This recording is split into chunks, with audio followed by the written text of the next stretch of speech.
నమస్కారం. నమస్తే. ఎట్లుందన్నా మొత్తానికి పార్లమెంట్ ఎన్నికలు?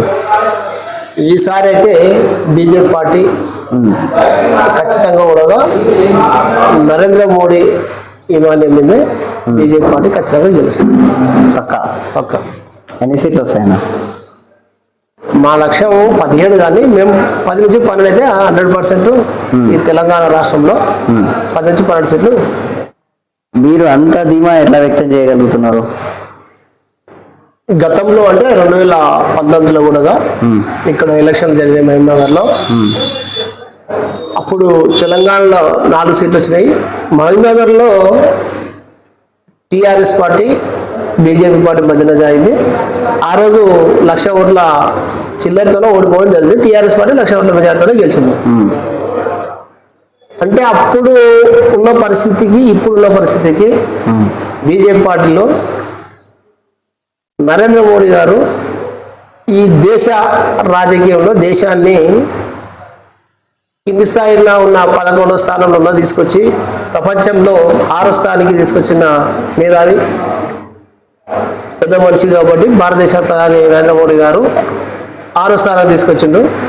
మరి ఈసారి అలాగే రామాలయం 500 ఏళ్ల కళ రామాలయం నిర్మించింది. అది పూర్తి కాలేదు కదా? దాని కూడా ఎంత పూర్తి కాలేదంటే, ఇప్పుడు ఈ ఇల్లు ఉంది, సపోజ్ దీన్ని ఏం చేస్తామంటే మనం ఉండడానికి ఫస్ట్ మనం ఇట్లా కిరాయి కొనం. గతంలో 5,000 ఏళ్ళ నుంచి తీసుకుపోయి ఒక టెంట్ కింద రామ మందిరాన్ని రాములు పెట్టిండు.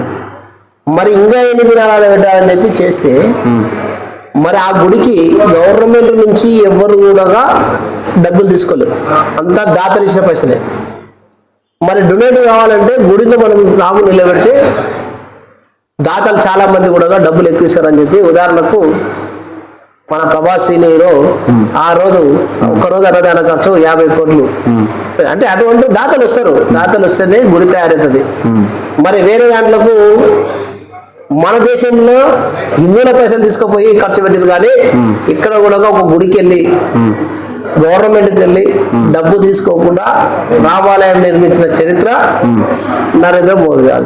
ప్రజల్లోతోటి తీసుకొస్తున్నారు. రామ మందిరం అంటే గతంలో ఒక రకంగా మన భద్రాచల రామ మందిరమే ఒక రకంగా చందాల రూపంలో, అంటే ఆ పుణ్యం అనేది ప్రతి ఒక్కరికి దక్కాలి, ప్రతి ఇంటికి చేరాలనే దిశ అప్పటి నుంచే గోపన్న నుంచే ఉంది. చరిత్ర గోపన్న చరిత్ర, కానీ అయోధ్య రాములు అది ఇప్పుడు భారతదేశం పుట్టిన చరిత్ర, రాముని చరిత్ర ఎక్కడికి వెళ్ళంటే అయోధ్య. మరి అయోధ్యకి వెళ్ళి ఉన్న రాముని తీసుకుపోయి, అంత గొప్ప రాముణ్ణి, అంత పెద్ద రామ మందిరాన్ని, దేశంలోనే పెద్దది ఒక రకంగా, కానీ ఒక రకంగా ఇప్పుడు రామ మందిర నిర్మాణం పూర్తి అయిన తర్వాత విగ్రహ ప్రతిష్ఠాన జరిగితే బాగుంటుంది. బాలరాముని ప్రతిష్ఠాన జరిగింది, సో మొత్తం అయితే బాగుంటుంది అని చెప్పేసి కొంతమంది మేధావుల వ్యాఖ్యలు. అదే మేధావులని మనం కూడా అడుగుదాము. మరి గతంలో రామ మందిరం కావాలని చెప్పి 90లో నాకు తెలిసిన కాడికి బాబ్రీ మసీదు ఉన్నప్పుడు ఇక్కడికి వెళ్ళి కొంతమంది కరసేవకులు అక్కడ రాముడు ఎట్లా ఉన్న టెంట్ కింద చూద్దామని పోతే అక్కడున్న యోగి, ఇప్పుడు యోగి ప్రస్తుతానికి అప్పుడున్న అఖిలేష్ యాదవ్ వాళ్ళ నాయన ములాయం సింగ్ యాదవ్ అక్కడ పోయిన అట్లా గొంతులు కోసి కాల్చి చంపి అదే నదిలేసారు. అంటే రాముని నిలబెట్టిన దాని టెంట్లో కూడా చూడలేకుండా. మరి అటువంటిది ఆ రాముని తీసుకొచ్చి నిలబెట్టాలి అని చెప్పి ఆయన ఒక ఫ్లోర్ చేసి ఆ ఫ్లోర్లో దేవుని నిలబెట్టి దర్శనాన్ని ఫ్రీగా పెట్టి, మిగతాది కూడా దాతలు వస్తే ఇప్పుడు అక్కడ దర్శనం లేదు, కానీ రోజుకు కొన్ని కోట్ల రూపాయలు పడుతున్నాయి. మరి అయితే అన్నప్పుడు ఇంకో 10 ఏళ్ళకైతే కాదు కదా, ఇప్పుడు ఆ కోట్ల రూపాయలతోనే అక్కడ ఉన్న ఏరియాని మొత్తం డెవలప్మెంట్ చేసి, అయోధ్యను డెవలప్మెంట్ చేసి, అక్కడ కూడా చాలా మంది కిరాణాదారులు కావచ్చు, ఇంకో దుకాణాలు కావచ్చు, ఇంకోరు కాదు, కొంతమంది కొన్ని వేల మందికి అనేది వ్యాపారస్తులకు ఈ రోజు ఉపాధి కలుగుతుంది. మరి ఇంకో 10 ఏళ్ళకు ఇంకో 20 ఏళ్ళ కంటే కాదు కదా. మరి అదే కాంగ్రెస్ ప్రభుత్వము రాముని గుడి కడతామనంటే వేలకు 26 మంది 24 మంది లాయర్లను పెట్టి కొన్ని వేలకు కేసులు వేసారు. 2005లో శంకుస్థాపన చేసామంటే నిరసన తెలిపిన పార్లమెంట్కు ఇదే రాహుల్ గాంధీ. మరి ఈరోజు ఓపెన్ ఏం చేసినారని తెలిస్తే నరేంద్ర మోడీ గారు రాకుండా మణిపూర్ వేడు అంటే కాంగ్రెస్ పార్టీ ఎటు చూసినా కూడా హిందువులకే వ్యతిరేకం. ఎన్నికల తరహాలనే చూసుకొని ఈ రామ మందిర నిర్మాణం ఎన్నిక తరహాలనే చూసుకొని ఇటు మన కాంగ్రెస్ పార్టీ మీ కాంగ్రెస్ పార్టీ యొక్క అకౌంట్లను ఫ్రీజ్ చేయడం లేకపోతే ఇదే కేజ్రీవాల్ని అరెస్ట్ చేపించడం ఈ ఎన్నికల టైంలోనే ఉన్నాయా? ఒక 10 ఏళ్ల నుంచి ఇలాంటివి ఏం లేకుండానా? చట్టం తన పని తాను చేసుకుంటూ అవుతుంది. ఉదాహరణకు తెలంగాణలో ఉమ్మడి ఆంధ్రప్రదేశ్ ఉన్నప్పుడు చట్టం మీ చేతిలోనే ఉంది కదా. ఉమ్మడి ఆంధ్రప్రదేశ్ ఉన్నప్పుడు ఓవైసీ కూడా నాకు 15 నిమిషాలు టైం వెళ్ళి హిందువుల నూచపోత కోసం చంపేస్తాను అన్నాడు. ఎవరు? ఓవైసీ తమ్ముడు అగ్గురింది. ఓకే. మరి ఆ రోజు కిరణ్ కుమార్ రెడ్డి ఉన్నాడు తీసింది చట్టం తన పని. అదంత పాసిబుల్ కాదు కానీ మాట నేను ఏమంటుంటే చట్టం తన పని తాను చేసినప్పుడు లిక్కర్ స్కామ్ చేసేది కేజ్రీవాల్ కానీ కవిత కానీ ఇంకోరు కానీ ఎవరు అనేది లేదు కదా వాళ్ళు వేసారు. మరి కాంగ్రెస్ ప్రభుత్వం కూడా ఉంది. ఓ మాట చెప్తాం, కాంగ్రెస్ ప్రభుత్వం రాజకీయం అన్నప్పుడు మరి 2G స్కామ్ అని చెప్పి కనుగోలుని ఇంకోరు రాజాని వీళ్ళందరూ తీసుకుపోయి లోపల వేసింది కదా. మరి వాళ్ళ ప్రభుత్వమే కదా. మరి వాళ్ళ ప్రభుత్వం ఉన్నప్పుడు వాళ్ళు ఏంటి చేసారు? ఈ స్కామ్ బయట పెట్టలేదు, మాకు ఓట్లేదు. లిక్కర్ స్కామ్ మీరు అన్నట్టుగా అసెంబ్లీ ఎన్నికల టైంలో ఎందుకు వాటుకోలేరు? మరి 2 సంవత్సరాల నుంచి నడుస్తా ఉన్నది. అవును. ఒక ఆ రోజు ఉట్టి ఆ రోజే తీసుకోపోలే కవితను కానీ కేజ్రీవాల్కు అట్లా 9 సార్లు 10 సార్లు నోటీసులు పంపిస్తే ఆయనంతా ఆయన కోర్టు పోయాడు నన్ను అరెస్ట్ చేయొద్దంట చెప్పి. అంటే నువ్వు కోర్టుకు సిబిఐ పిలిచిండ్రు, ఈడీ ఆఫీస్ ఇచ్చిన పోవాలి కదా. ఒక నువ్వు సీఎం కోర్టులకు ఈడీలని అంటే బేఖాతారు చేసే రాజ్యాంగాన్ని మరి మామూలు చదువుకోవడం వాళ్ళు ఏం చేశారు అంటే రాజ్యాంగంలో ఉన్న దాన్ని రాజ్యాంగాన్ని తప్పుదో పట్టిస్తున్న కేజ్రీవాల్. కవిత కూడా ఎన్నో చేసింది, నాకు అది ఉంది ఇది ఉంది అని చెప్పి మొన్న కూడా రీసెంట్గా నేను ప్రచారానికి పోవాలి, లాస్ట్ కోసం నా కొడుకు ఎగ్జామ్స్ ఉన్నాయని మాట. ఇది కాదు, చట్టం తన పని చేస్తుంది.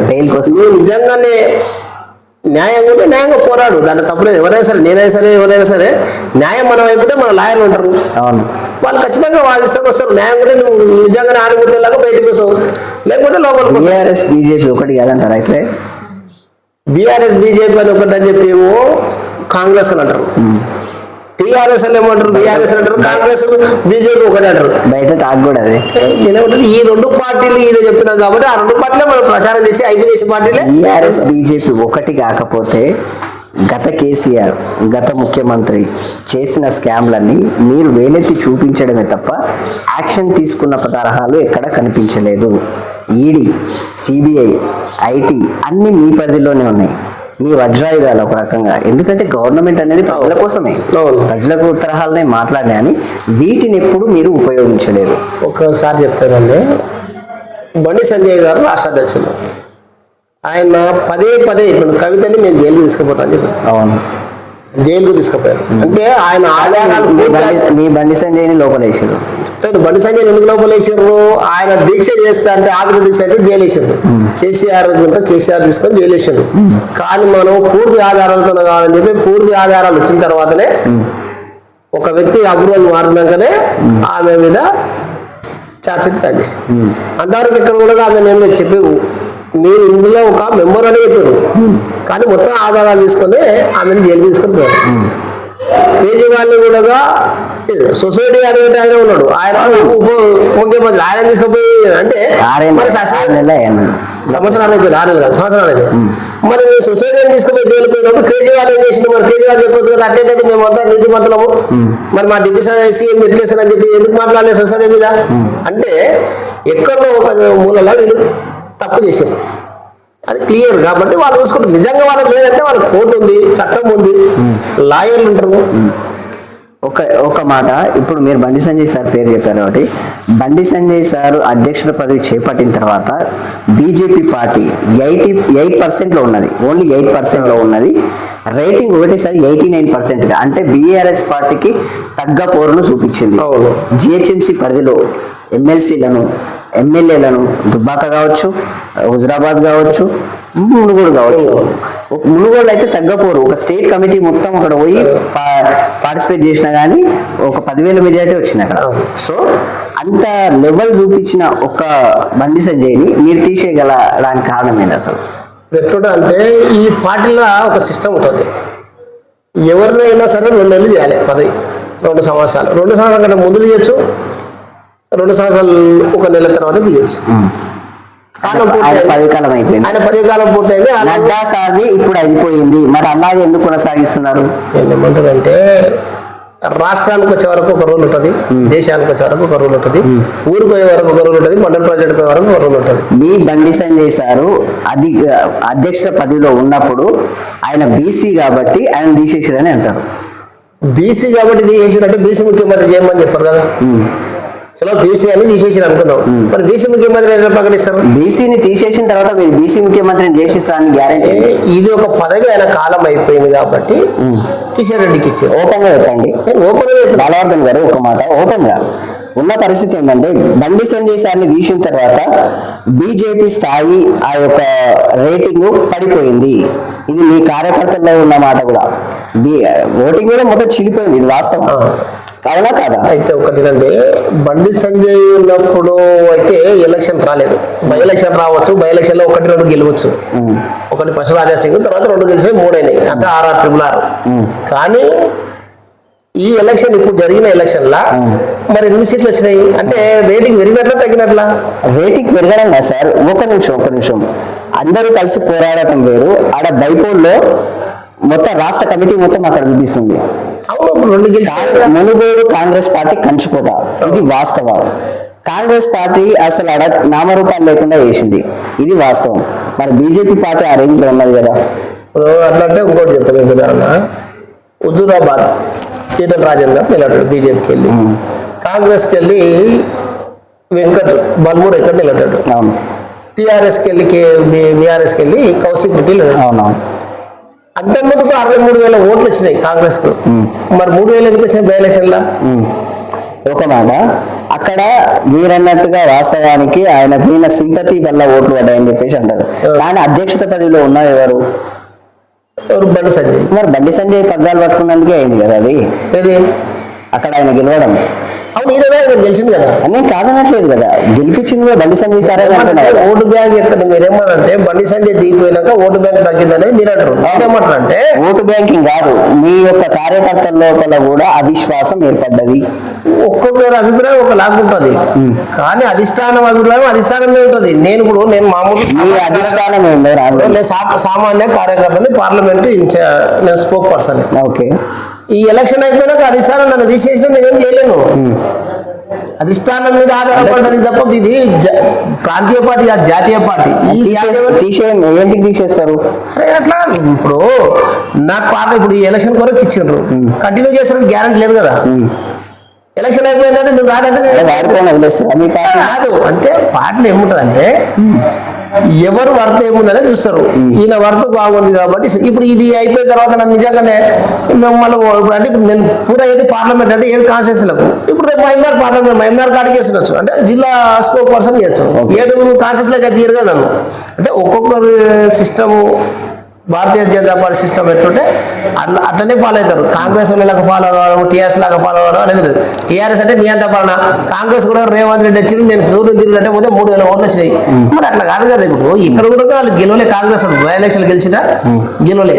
ఇప్పుడు ఏంటంటే వాస్తవానికి కాంగ్రెస్ పార్టీకి గాలిలో గెలిచింది కర్ణాటకలో 6 గ్యారెంటీలు అనేది. కానీ ఇప్పుడు కూడా కాంగ్రెస్ పార్టీ నిజంగానే దమ్ము ధైర్యం ఉంటే రేవంత్ రెడ్డి రాజీనామా చేసి బై ఎలక్షన్ రామని చెప్పు 10 సీట్లు గెలిస్తే అప్పుడు మాట్లాడుతున్నారు. దీనికి ఇప్పుడున్న వ్యతిరేకత 6 గ్యారెంటీలు తీసిర్రు, ఒకటే గ్యారెంటీ. 6 గ్యారెంటీలు ఆల్రెడీ అమలైనాయి కదా. ఏడైనాయి ఒక గ్యారెంటీ చూపించమని చెప్పమని ఇప్పుడు రాష్ట్రంలో బడ్జెట్ లేదనే విషయం తెలుసు. బడ్జెట్ లేదు, వాస్తవమా కాదా? వాస్తవం. బడ్జెట్ లేని అక్కడ అమలు చేయడం అనేది కొంచెం పాసిబుల్ కాకపోయినా మీ నరేంద్ర మోడీ సార్ తొక్కి ప్రధాని నరేంద్ర మోడీ సార్ తొక్కి అమిత్ షా సార్ దగ్గరికి వెళ్ళి కాళ్ళు మొక్కింది, వేలు మొక్కింది, పెద్ద అన్నాడు, నిధులు తీసుకొచ్చింది కదా. రాష్ట్ర పరిధిలో పార్టీల పరంగా వ్యతిరేకత ఉన్నా ఈయన ముఖ్యమంత్రి హోదాలో ఉన్నారు, ఆయన ప్రధానమంత్రి హోదాలో ఉన్నారు, ఏదో ఒకటి ఇచ్చారు, తెచ్చింది కదా ఆయన.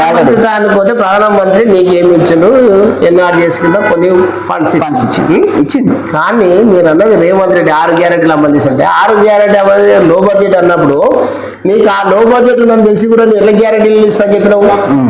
నీకు ఆల్రెడీ తెలుసు 6 లక్షల కోట్లు అప్పు చేసినని మాట్లాడినావు. మరి 7 లక్షలు అనుకున్నావు. 7 లక్షల కోట్లు అప్పు చేసిన కేసీఆర్ అన్నాడు, మరి నీ ఈ గ్యారెంటీ ఎట్లా అమలు చేస్తావు అంటే చెప్పి ఎట్లా చెప్పిన జనానికి అది 7,00,000 కోట్లు తెరపాలి ఈ గ్యారెంటీ నిజం చెప్పాలంటే కాంగ్రెస్ పార్టీ అధికారంలోకి రావడానికి బండి సంజయ్ని తీసేయడము మూల కారణం. మీ బీఆర్ఎస్ బీఆర్ఎస్ బీజేపీ ఒకటవడం వల్లనే ఈ బండి సంజయ్ సార్ని తీసేసారు అనే విషయం అది ఒక పెద్ద చర్చ జరిగింది. సో అక్కడ గాలి అలా రాజకీయంగా ఏముంటదంటే జనాలు ఏదైనా మాట్లాడచ్చు. నాకు ఢిల్లీలో పరిచయం లేదు కానీ నేను ఢిల్లీ గురించి మాట్లాడతా. ఇంకో పక్క రాష్ట్రం ఉంటుంది నాకు పరిచయం లేకపోతే కానీ నేను ఆ రాష్ట్రం వస్తాను. నాకు ముందు నా ఊళ్ళో నన్నే గుర్తుంటారు. అంటే స్వతంత్ర భారతదేశం రాజ్యాంగ పరిధిలో ప్రజాస్వామ్య పరిధిలో ఎవరైనా ఏదైనా మాట్లాడచ్చు. కాబట్టి నేనేమంటే బండి సంజయ్ తీసినప్పుడు ఎవరైనా కూడా ఏ పార్టీ అయినా మాట్లాడచ్చు. దాంట్లో తప్పలేదు. ఇప్పుడు రేవంత్ రెడ్డి అనేటోడు అంత ఎగిసి పార్టీ 3,000 ఓట్లు వచ్చినాయి. బండి సంజయ్ సార్ని తీసేసినప్పుడు అప్పుడు ఉన్న పార్టీలో ఉన్న రాజగోపాల్ కావచ్చు, విజయశాంతి మేడం కావచ్చు, అక్కడ ఉన్న మొత్తం అవిశ్వాసం పెట్టేసి పక్క జరిగారు పార్టీలకు వెళ్ళి. ఇప్పుడు ఒకరికి నచ్చితే ఒకరు నచ్చదు. నేను ఒక పార్టీలో ఉన్న గతంలో నాకు నచ్చలేదు కాబట్టి నేను పక్క వచ్చేసిన. ఇప్పుడు ఎట్లుంటే రాజకీయ నాయకులకు నచ్చిన దినాలు రాజకీయాలు ఉంటారు, లేకపోతే పక్కకు పోతారు. అంతేగాని ఆ విజయశాంతి పోయింది, లేకపోతే ఇంకొక ఆయన పోయింది, రాజగోపాల్ రెడ్డి పోయినాడు కాదు. రాజగోపాల్ రెడ్డి ఆ రోజు ఏం మాట్లాడి ఈ రోజు ఏం మాట్లాడుతుండ్రు. రేవంత్ రెడ్డిని పొట్టాడా 50 కోట్లకు తెచ్చి 50 కోట్లు 100 కోట్లు వచ్చి టీపీసీ తెచ్చుకోవాలని మాట్లాడాడు. ఈ రోజు పోయి ఆయన కూడా మాట్లాడుతుండు. ఇది రాజకీయంలో వేరే పార్టీ సిద్ధాంతాలు వేరే. ఈ బీజేపీ పార్టీ అనేది ఒక పార్టీ సిద్ధాంతాలు ఒక వే ఉంటుంది కాబట్టి ఆ వే మీద వాళ్ళ వరకు వాళ్ళు చేసుకుంటారు. మీ పార్టీ సిద్ధాంతాలు మీ బీజేపీ పార్టీ మీ యొక్క కార్యకర్తలకు మీ నాయకులకు అనుకూలీకరించవు.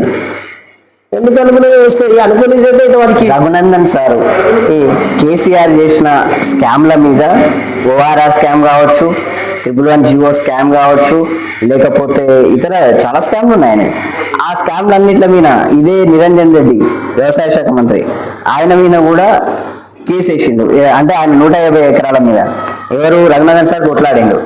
అప్పుడు ఆయన మీద కేసు వేయించారు కానీ రఘునందన్ సార్కి సపోర్టుగా మీ పార్టీ నిలవలేదు. ప్రజా సంగ్రామ యాత్రల పేరిట బండి సంజయ్ సార్ కాలినడకన తిరుగుతుంటే మీ పార్టీ సపోర్ట్ లేదు అని ఎట్లా సక్సెస్ అయింది మరి యాత్ర?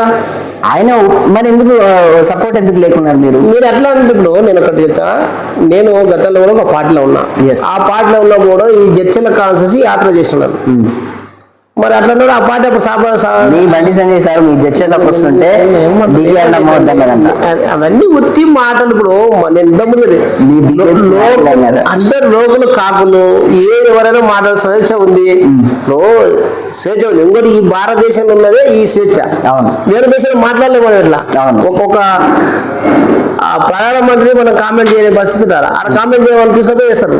మన ఇక్కడ ప్రధానమంత్రి కాదు దేశ అవతల రాష్ట్ర ప్రపంచంలో ఉన్న ఆయన కూడా కామెంట్ చేసి మనం ప్రజాస్వామ్య దేశం. అందుకొరకు ఏంటంటే లోకులు కాకులు కాబట్టి ఇతర పార్టీలు ఏదైనా మాట్లాడుతుంది. మరి నువ్వు అన్నావు కదా కేసీఆర్ ఎందుకు దాపెట్టారు కేసులు అంటావు కదా. మరి కాంగ్రెస్ పార్టీ వచ్చింది, ఇప్పుడు ట్యాపింగ్ కేసు అని బయటకు వచ్చింది. కాంగ్రెస్ పార్టీలో లోపల ఎందుకు కేసు లేదు? ఆల్రెడీ లోపల లోపల వేసారు కదా. పోలీసు అసలు దాసం వేసి పెట్టేమంటారు కదా. సుప్రీం అని తెలివాడా చెప్పారు వాళ్ళు కూడా. ఈ రోజు రాధాకిషన్ అని ఆల్రెడీ చెప్పిండు. కేసీఆర్ చెప్తేనే చేసామని చెప్పిండు. మరి ఏమని రేపేమను దానికి ఆధారాలు కూడా రావాలి. అన్నట్లే కూడా కేసీఆర్ దొంగ అంటే కేసీఆర్ కూడా ఆధారాలు రావాలి కదా. ఇప్పుడు ఎందుకు సిబిఐకి అప్పచెప్పమంటున్నారు మీరు? అవును అన్ని సిబిఐకి అప్పచెప్తే అందరూ లోపలేస్తారు. ఇక్కడ ఉన్న సిట్టింగ్ తోటి జడ్జి తోటి ఆల్రెడీ ఎంక్వైరీ చేపిస్తున్నారు. చెప్పారు. ఇప్పుడు రేవంత్ రెడ్డి అంటాడు మీకు ఇప్పుడు ఆయన ఓటుకు నోటు కేసు వచ్చింది. ఎంబడేసినప్పుడే లోపలేసారు. మరి నేను ట్యాపింగ్ కేసు అంటే మీరన్నట్టుగా అధికార దుర్వినియోగం అతను చేశారు కాబట్టి గతంలో 1970 విషయం ఆ టైంలో ఇదే మన అప్పట్లో ఇందిరాగాంధీ వాళ్ళు కూడా ఈ అలహాబాద్ కోర్టులో అదొక జరిగింది. ఎంపీగా ఆమెను అనర్హత వేది నుంచి తీసేసారు. ఇది వాస్తవం. సో ఇప్పుడు కూడా ఫోన్ ట్యాపింగ్ విషయంలో జరిగిన ఈ అనర్హత వేటు వేసి ఇది కూడా అధికార దుర్వినియోగం వేసి వాళ్ళు బీఆర్ఎస్ వాళ్ళు గెలిచిన విధానం కరెక్ట్ కాదని చెప్పేసి మీరు కోర్టు పోతారా? మీ బండి సంజయ్ సార్ కూడా కొద్ది ఊర్ల తేడాతో ఓడిపోయిండు. ఇంకా మీ యొక్క నాయకుడు చాలా ఫోన్ ట్యాపింగ్ బూత్ ఏది ఎలక్షన్ ట్యాపింగ్ అలాగా ఫోన్ ట్యాపింగ్ ఏంటంటే ఇప్పుడు నీవు మాట్లాడే మాటని డబ్బులు ఒకవేళ అరేంజ్మెంట్ కాకుండా చేయొచ్చు. అవును. ఫోన్ ట్యాపింగ్ అంటే నేను ఒక 10 కోట్లు తీసుకోపోతాను, 10 లక్షలు తీసుకోపోతాను అంటే వాళ్ళ వర్గం పోతున్నా ఆయన కార్డు పట్టుకోవాలని చెప్పి పైసలు పట్టించు. కానీ ఓటర్లు అయితే ఓటు చేయలేము కదా మనం. ఓటర్ చేసామా? అంటే మీకు ఓట్లు లేవంటారా? ఓట్లేనే తక్కువ ఓట్లతో ఓడిపోయినా అదే నేను జనాలు కూడా కానీ ఊలా కనుకోవచ్చు. ఎట్లా ఎందుకు అనుకుంటావు? అరే ఈయన దేశానికి అవసరం పోయి రాష్ట్రానికి ఎందుకు అని చెప్పి ఎంపీ గెలిపించచ్చు. ఎమ్మెల్యే అవసరం లేదు, పోయినసారి కూడా ఎమ్మెల్యే అవసరం అని చెప్పి ఎంపీ గెలిపించారు. ఈసారి కూడా అట్లా అనుకోవచ్చు జనాలు, అక్కడ ఉన్న జనాలు. దానికి తప్పేముంది? అంటే అసెంబ్లీలో అవసరం లేదంటారా వాళ్ళు? అరే అసెంబ్లీ రాదు కాబట్టి ఆలోచన చేసి వాళ్ళు కూడా వీళ్ళు ఎట్లా గెలవరు కాబట్టి అసెంబ్లీలో రారు, పార్లమెంట్ లో వస్తారు. పార్లమెంట్ దేశానికి సేవ కొరకు చెప్పొచ్చు, వాళ్ళు కూడా అనుకోవచ్చు. వాళ్ళ ఉద్దేశం జనాలు అక్కడ ఉన్న జనము ఈయన అసెంబ్లీకి ఎందుకు అనవసరంగా మన దేశానికి అవసరం రేపు కానీ మళ్ళీ గెలిస్తే మంత్రి రావచ్చు అని చెప్పి అనుకోవచ్చు కూడా. అట్లా కూడా అనుకోవచ్చు కదా. ఇస్తారా మీకు మంత్రి పదవులు? ఎందుకు ఎగ్జాక్ట్ ఇస్తాం? ఎందుకేమో ఎవరికి ఇస్తున్నారు? ఎవరికైనా ఇస్తాం, బండి సంజయ్కి ఇస్తాం, ఇంకోరికి ఎవరు గెలిచి వాళ్ళకి ఇస్తారు. గెలిచిన వాళ్ళకి ఎందుకు ఇవ్వరు? ఉన్న వాళ్ళనే దూరం పెడుతున్నారు కదా సార్ మీరు. ఉన్న వాళ్ళని దూరం పెడితే 2 సీట్లు ఉన్నది, ఇలా 300 సీట్లకి ఎందుకు వచ్చింది? 2 సీట్లది 300 సీట్ల కంటే ఈ రోజు వచ్చింది. మేము కాదంటాం, ఇప్పుడు అధికారంలో కూడా ఉన్నారు, మేము కాదనట్లేదు. కానీ 10 సంవత్సరాల పాటు ఏమీ చేయకుండా కదా ఈ యొక్క 6 నెలల ఈ 3 నెలలనే ఎందుకు తిరగరాస్తున్నారు? ఈ 10 సంవత్సరాల్లో ఏం చేయలేదని ఎవరు చెప్పారు? ఎక్కడున్నాయి సార్? గతంలో 2014 మీరు ఇచ్చిన హామీలు నెరవేరాయంటారా? మేము నరేంద్ర మోడీ గారు ఏది చెప్పినది చేసిండ్రు. ఇప్పుడు ఒక ఆయన ఏం మాట్లాడతాడు, పాలమూరము జాతీయ హోదా అని మాట్లాడతాడు. అదే అసలు పాలమూరం ప్రాజెక్టే తయారు కాలేదు, జాతీయ హోదా నీకు ఇస్తే అసలు దాన్ని ఏం తయారు కావడానికే జాతీయ హోదా అడుగుతున్నాడు ఆయన. ఇప్పుడు పోలవరం ప్రాజెక్టు కట్టు, దానికి జాతీయ హోదా ఇచ్చారు. అంతకుముందు వీళ్ళు కట్టిన వేరే ఏం లేవా? ఏవి? కాంగ్రెస్ కట్టిన ఏం లేవా? అవన్నీ కాంగ్రెస్ పార్టీ 35 సంవత్సరాలు ఏకదాటికి ఉన్నది. మరి అప్పుడు ఆ కట్టినప్పుడు ఎందుకు జాతీయ లేవా? నాగార్జున సాగర్ లేదా? కడెం ప్రాజెక్టు లేదా? కొట్టుకుపోయిందా కడెం ప్రాజెక్టు? చెప్తా కడెం ప్రాజెక్టు మొన్న అవలీలగా వచ్చినా గానీ, అవలీలగా వర్షపాతాలు వచ్చినా, వరదలు వచ్చినా గానీ కొట్టుకపోలే, గట్టిగా నిలబడ్డది. ఓకే, ఈయన నీళ్ళే రాగముందే కుంగిపోయింది సార్ కాళేశ్వరం. ఇప్పుడు కాళేశ్వరం కుంగిపోయిందంటే ఇది కేంద్ర ప్రభుత్వం చేసింది కాదు కదా, కేసీఆర్ ఆయన సొంత నిర్ణయాలతో. సార్ మీరు కేంద్ర ప్రభుత్వము ఎలాంటి యాక్షన్ తీసుకోకుండా, ఎలాంటి పర్మిషన్స్ ఇవ్వకుండా కాళేశ్వరం ప్రాజెక్టు, అంత పెద్ద ప్రాజెక్టు, మీ డ్యామ్ సేఫ్టీ అథారిటీ ఏమి చెప్పకుండా అది జరిగిందా? ఇప్పుడు కేసీఆరే ఒక ఇంజనీర్, ఇక నియంత పాలనలో ఆయన చేసిన ఆయన అనుభవిస్తుడు. ఈ రోజు 10 ఏళ్ళు ఆయన చేసిన ఆయన అనుభవిస్తుడు. కేంద్రంకి వెళ్ళి ఏ వచ్చినా కూడా ఆయన చేసిన ఆయన సొంతంగా పెట్టుకున్నాడు. ఇప్పుడు ఊర్లకు పోదాము, బడికి కానీ పైసలు వచ్చింది, గ్రామ పంచాయతీ కానీ బీజేపీ ప్రభుత్వం వచ్చింది, కేంద్ర ప్రభుత్వమే. అక్కడున్న శ్మశాన వాటిక కేంద్రం కూడా, అక్కడున్న అగ్రికల్చర్ ఏదైతే ఉందో దానికి కూడా, రైతు వేదిక కూడా, అదే బాత్రూమ్ పోవడానికి కట్టినది కూడా కేంద్ర ప్రభుత్వం పైసలే.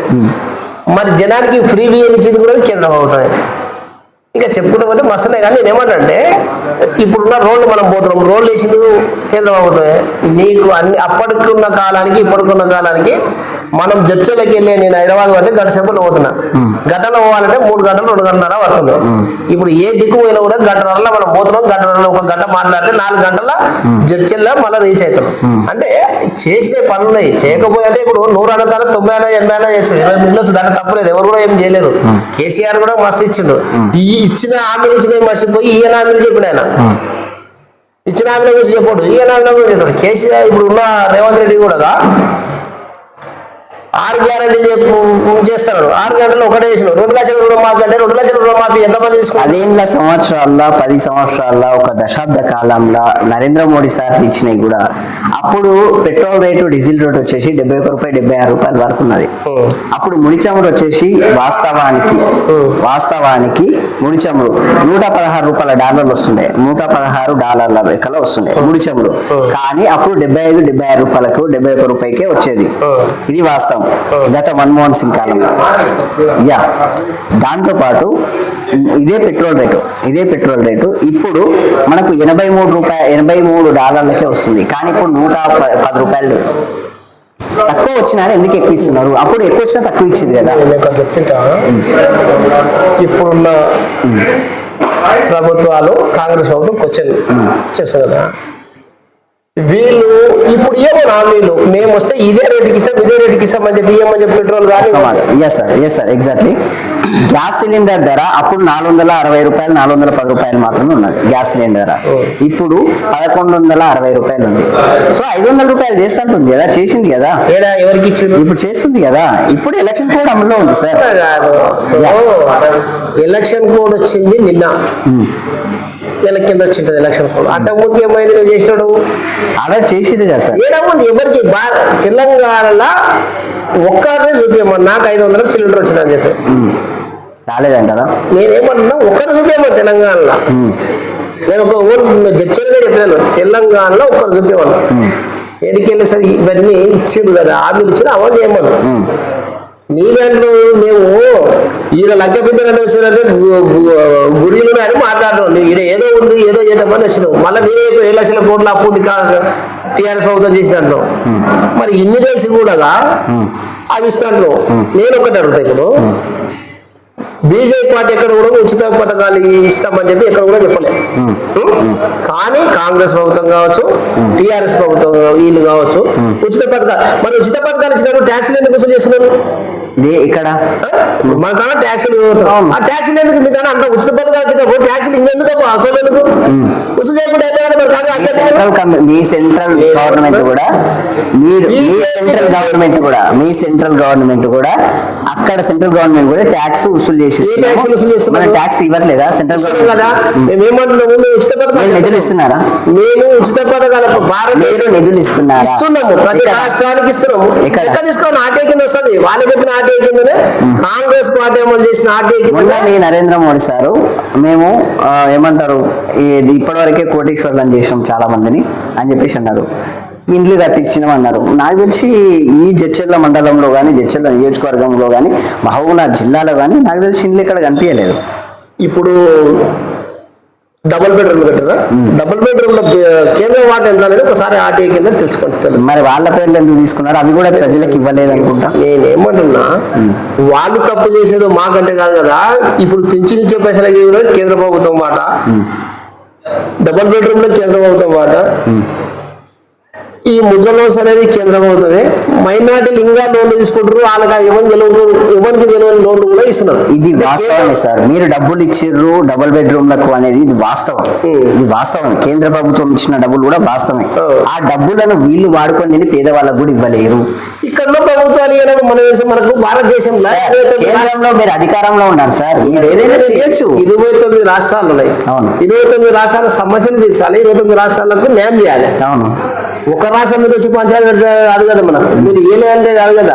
అంటే ఒక రాష్ట్రాన్ని దోచుకొని తినొచ్చు. ఎవరు దోచుకొని తింటారు? వీళ్ళు ఇప్పుడు మేము ఇచ్చినామని చెప్తున్నాము ప్రతిదాన్న. వీళ్ళు దోచుకొని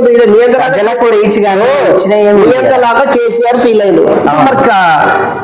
ఎవరు? రేవంత్ రెడ్డి వచ్చి కాంగ్రెస్ ప్రభుత్వం. ఇప్పుడు కాంగ్రెస్ ప్రభుత్వం చెప్పమని కాంగ్రెస్ ప్రభుత్వం వచ్చిన 15 రోజుల్లోనే ఇదే నరేంద్ర మోడీ సార్ తోటి నుంచి నిధులు తీసుకొచ్చిండు కదా.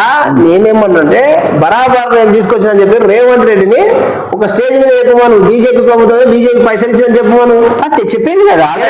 మేము మీరు పెద్దన్నయ్య ప్రభుత్వాలను నడిపే దిశగా రాష్ట్రాన్ని డెవలప్ చేసే దిశగా మీరు సహకరించండి, మీరు పెద్దన్నతో సమానం అన్నాడు కదా.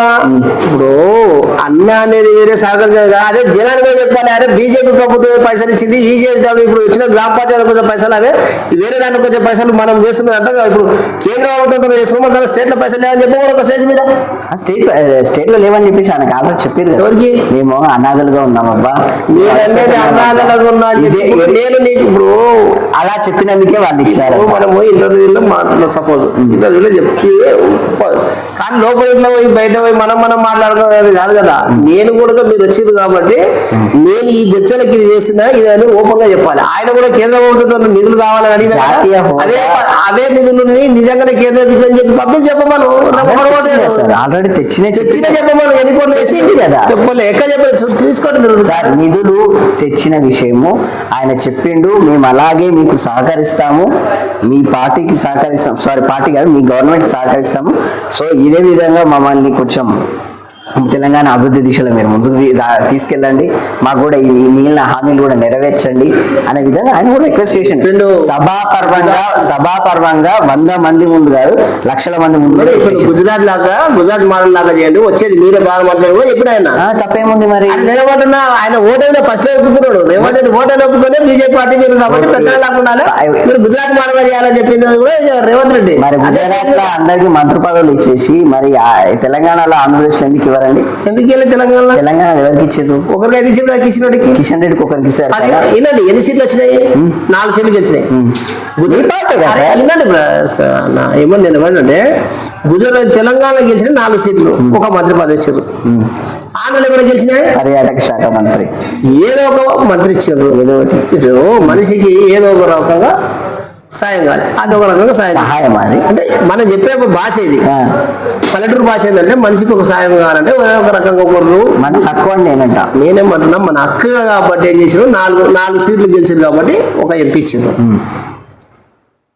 మన లక్ష్మణ్ తీసుకుపోయి రాజ్యసభ చేశారు. మీ కిషన్ రెడ్డి ఏమి ఇప్పియలేదు తెలంగాణ రాష్ట్రం. తెలంగాణ ఏ ఇప్పియలేదు పక్కన మనం మాట్లాడేది భారతదేశం BJP Janata party, Bharatiya Janata party Narendra Modi గారి గురించి మనం మాట్లాడుతున్నాం. ఆంధ్ర పోతే ఒక సీట్ ఎక్కడ కూడా గెలవలేదు, ఓటు బ్యాంకే లేదు, ఓటు లేదు. ఆడ తెలుగుదేశానికి వెళ్ళి 2-3 కలిసారు. వాళ్ళకి ఏం చేసినది వాళ్ళకి తెలియదు, మనకు తెలియదు. అదే ఉత్తరప్రదేశ్ కొద్ది గుజరాత్ కొద్ది ఆడ సీట్లు గెలిచినాయి కాబట్టి మధ్యప్రదేశ్ గెలిచినప్పుడు మీరు అట్లంటే ఒకటి ఉదాహరణ చెప్తున్నాను. మధ్యప్రదేశ్ లో 5 సార్లు సీఎం చేసిన అభ్యర్థిని తీసి పక్కన పెట్టి ఒక ఇచ్చారు. మీరు చూడండి ఆలోచన. అంటే మరి 5 సార్లు బండి సంజయ్ ఒకసారి ఒక టర్మ్ ప్రెసిడెంట్ చేస్తేనే తీసి పక్కన పెట్టడం, మళ్ళీ 5 సార్లు సీఎం చేసిన తీసి పక్కన పెట్టాడు, కొత్త వాళ్ళకి ఇచ్చారు. అదే రాజస్థాన్ లో పోతే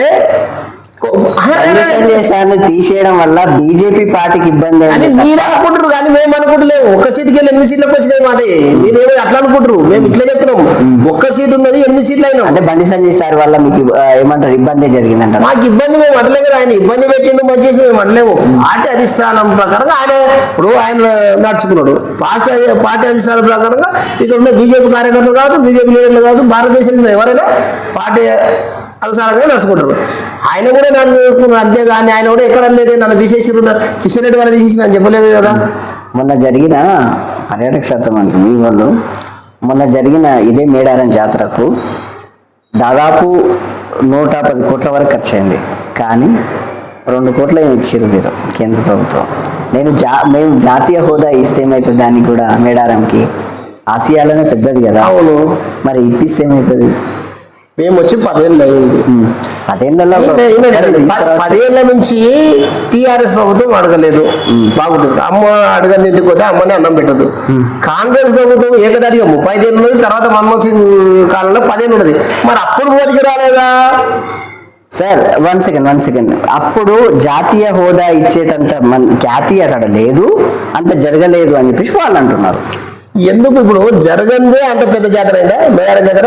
ఇప్పుడు జరుగుతుంది, 10 సంవత్సరాలు జరుగుతుంది కదా. మరి జరిగినప్పుడు అప్పుడు కూడా జరిగింది, అప్పుడు కూడా వేయరు. అప్పుడు కాంగ్రెస్ వచ్చారు, అక్కడ ఉన్న వేరు, కాంగ్రెస్ లీడ్ లో ఉన్నది. ఈ 10 ఏళ్ళు మన్మోహన్ సింగ్ అంటే బొమ్మ అనుకున్నావు, సోనియా గాంధీ నడిపిస్తుంది అనుకున్నావు. ఓకే సార్, మీ ఎలక్షన్లలో మీకు ప్రత్యర్థి ఎవరు? ఇక్కడ ఎవరు? ఇక్కడ కాదు, దేశవ్యాప్తంగా మాకు ప్రత్యర్థి వ్యక్తి లేదు. వాళ్ళని చెప్పాలనుకుంటుంది కూటమి అభ్యర్థి గీళ్ళు అని చెప్పబోతుంది. ఓకే, అంటే కాంగ్రెస్ పార్టీ మీకు ప్రత్యర్థి కాదా? లేదు నాకు. ఎట్లయితుంది? వాళ్ళకు చెప్పుకోనికి అభ్యర్థి లేడు కదా. ఇప్పుడు ప్రధానమంత్రి రాహుల్ గాంధీ, ఖార్గేనా, ఇంకొకరా చెప్పేటో లేరు. ఈ తెలంగాణలో మాత్రమే రేవంత్ రెడ్డి, రాహుల్ గాంధీ. రేవంత్ రెడ్డి గమ్మలు మాట్లాడు, ఉన్న 17 సీట్లు లాని ప్రధానమంత్రి ఈయన అనేది కాదు. 40 సీట్లు ఉన్నదనాలే, బెంగాల్ అనాలే, ఇంకో తమిళనాడు అనాలి, ఇంకో కర్ణాటక. సీటుకు వాల్యూ లేదంటారా? సీటు కాదు, వాళ్ళు ఒప్పుకుంటలేరు. మేము మాట్లాడిన భారతదేశంలో బీజేపీ పార్టీ లేదు లేదని అంటున్నావు కదా. లేకనే 4 సీట్లు వచ్చినప్పుడు సరే సార్, ఇక్కడ ప్రభుత్వం గవర్నమెంట్ ప్రభుత్వం కాదు ఉండేది. ప్రభుత్వాలు ఏడలేవు, ఉండేవు. 35 ఏళ్ళు కాంగ్రెస్ పార్టీ చేసినప్పుడు బీజేపీ పార్టీ అనేది లేదు ఎక్కడ కూడా. ఏ రాష్ట్రంలో ఉన్నదా? లేదు. ఇంకా వాళ్ళు ఏకదాటిగా ఉన్నారు. మనం వచ్చి బీజేపీ వచ్చి 10 ఏళ్ళు లేడా. కానీ వాళ్ళు ఏకదాటిగా 35 ఏళ్ళు కంటిన్యూ రాసుకొని ఎవరు చిత్రగుప్తులు రాసినట్టు లెక్కలు రాసుకొని ఉన్నారు వాళ్ళు. మరి బీజేపీ ఆ రోజు లేదు. అవును. మరి బీజేపీ ప్రజాస్వామ్య దేశం, ఎప్పుడు ఎవరైనా ఇవన్నీ ఎప్పుడైనా ఇప్పుడు మేము కూడా రావచ్చు. ఇప్పుడు దక్షిణ భారతదేశంలో బాగా వేసేది 10 సంవత్సరాల అభివృద్ధి కావాలి అని మేము అంటున్నాం. తెలంగాణ రాష్ట్రానికి ఏమి ఇచ్చారు? తెలంగాణ నిధులు ఇచ్చినారు కదా, నీవే అంటున్నావు కదా. రేవంత్ రెడ్డి వినండి, మీ ఇంతకుముందు కేసీఆర్ కాదు కానీ రేవంత్ రెడ్డినే చెప్తున్నారు. మీరే రేవంత్ తెచ్చాం, నేను అనేది కరెక్టే. బట్ ఇచ్చి అంటే కేసీఆర్ కి ఇచ్చిన నిధులలో మీరు ఆయన చేసిన స్కామ్లలో లిక్కర్ స్కామ్ కావచ్చు, లేకపోతే టీఎస్పీఎస్సీ పేపర్ లీక్ విషయం కావచ్చు, ఏమంటారు 111 జియో స్కామ్ కావచ్చు, దాంతోపాటు ఈ ఏమన్నా ఓఆర్ఎస్ స్కామ్ కావచ్చు, ఈ యొక్క ల్యాండ్ మాఫియా మన ధరణి పోర్టల్ ఏ విధంగా అయినా అని అన్నిట్లో స్కామ్లే ఉన్నాయి. ఇంత స్కాములు జరుగుతున్నప్పుడు దేశంలో అధికార పార్టీ బీజేపీ ఉన్నప్పుడు ఇదే అమిత్ షా సార్ వచ్చి పదే పదే ఒకటే మాట అన్నాడు, చేశారు. మీ యొక్క కేంద్ర మంత్రులు, మీ యొక్క రాష్ట్ర మంత్రులు, మీ యొక్క ఎంపీ అభ్యర్థులు, ఎంపీలు ఒకటే అన్నారు, చేశారు అన్నారు, కానీ వాటి మీద మాత్రం కార్యరూపణ లేదు. మీరు అంటారు కదా కేసీఆర్ చేసిన దాంట్లో ఒక ధరణి తీసుకుందాం. ధరణి పోర్టల్లో ఈరోజు రైతు, సామాన్య రైతు ఉంటే ఉన్నోడంటే పక్కన పెడతాం, సామాన్య రైతు మీలాంటి వాళ్ళు నాలాంటి వాళ్ళు ఉంటే నీకు 5 నిమిషాల్లో పాస్బుక్ వస్తుంది. అదే కాంగ్రెస్ వ్యాయామంలో కాంగ్రెస్ ప్రభుత్వం ఉన్నప్పుడు అంటే కేసీఆర్ని మెచ్చుకుంటాను కాదు, దాని ధరణి పోర్టల్ కూడా చెప్తున్నా, వాడు రిసైన్ చేసుకున్నాక 45 రోజులకు ఎంఆర్ఓ ఆఫీస్కి పోవాలి. 45 రోజుల తర్వాత 45 డేస్ తర్వాత పోవాలి. నిర్ధారణ చేయొద్దంటారా? ఇలాంటి చెప్తాను. పోతే వాడు అప్పటి వరకు మళ్ళీ భూమి అమ్మిన కొడుకు, బిడ్డలో, నాయనలో వచ్చి ఇది మా నాయన ఏదో రకంగా చేసినానంటే ఆ భూమి మళ్ళా కాకుండా చేసింది. ఇప్పుడు అట్లా కాదు, కేసీఆర్ పెట్టిన దాంట్లో నిజం ఒప్పుకోవచ్చు.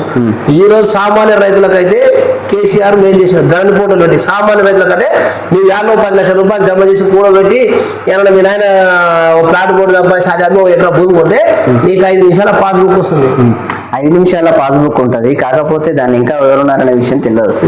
ఎవడో అమ్ముకుంటే సరిపోతుంది, మిగతా వాళ్ళకి హక్కులు లేవు అన్నట్టు. హక్కులు ఏం లేదు, నీకు ఏదైనా కూడా ఎవరు వాళ్ళ ఫాదర్ చచ్చిపోతే లీగల్ ఒపీనియన్ తీసుకొని వాళ్ళకి భూములు ఇస్తారు. ఎందుకు నా సొంతం నా ఇంటికి వస్తే లీగల్ ఒపీనియన్ తీసుకుంటే ఇదే వాళ్ళ మంత్రి వాళ్ళ యొక్క మీకు ఒక రకంగా చెప్పాలంటే ఆయన కూడా ఎంపీ అభ్యర్థి బీఆర్ఎస్ సంతోష్, వాళ్ళ మీద భూములు ఎట్లా వచ్చినాయి? నేను ఒకటే చెప్తాను, నేనేమంటాను అంటే ఉన్నోని సంగతి నేను మాట్లాడతాను, లేనోనికి న్యాయం దోసుకున్నాడు అని అంటున్నావు సంతోష్. నేను అంటాను సంతోష్ రెడ్డి దోసుకున్నాడు అంటే నేను ఇప్పుడు భూమి అమ్ముతాను ఒకరికి, నేను భూమి అమ్మనేది విషయం కాదు, లేదా నేను ఎవరికైనా జీపీ అన్నా చేసింటా. ఇప్పుడు నాది ఒక భూమి నేను ఒకరికి జీపీ చేసిన, ఒక మహిళకు జీపీ చేసిన, నాకు డబ్బులు అవసరం ఉండి అవి రేపు వచ్చి అమ్ముకోవచ్చు. ఆమెకు నేను ఆల్రెడీ జీవి పరాపదాలు ఇచ్చినా కాబట్టి ఆమె అమ్ముకోవచ్చు. ఇప్పుడు ఊరికే ఎవరికి భూమి రాదు, నాలుగు చేసింది అనేది కాదు. ఏదైనా కూడా గవర్నమెంట్ అఫీషియల్ గా సీలింగ్ ల్యాండ్ ఉంటే సామాన్య రైతు టీఆర్ మల్లన్న స్టూడియోస్ చుట్టుముట్టు దాదాపు 1 నెల రోజులు తిరిగిండు. అయ్యా నాకు భూమి వచ్చింది అయ్యా, ఈ భూమి నాది కాదయ్యా, ఊర్లోకి నన్ను రాణిస్తలేరు, అది ఎందుకు వచ్చి పడ్డదో నా దాంట్లో తెలియదు, నాకొద్దు, వాళ్ళ భూమి వాళ్ళకి ఇప్పిందంటే అది కాదు అంట. అదేం లెక్క? నేను తీన్మార్ మల్లా అనే వ్యక్తి మెజిస్ట్రేట్ కాదు, కలెక్టర్ కాదు, ఎంఆర్ఓ కాదు, కోర్టు న్యాయం కోసం చెప్తానండి. న్యాయం కోసం కూడా మానవుడు కానీ నేను ఏమన్నా ఈయన ఊరికి ఎందుకు ఎంఆర్ఓ తాను సార్ ఇది నా భూమి కదా సార్,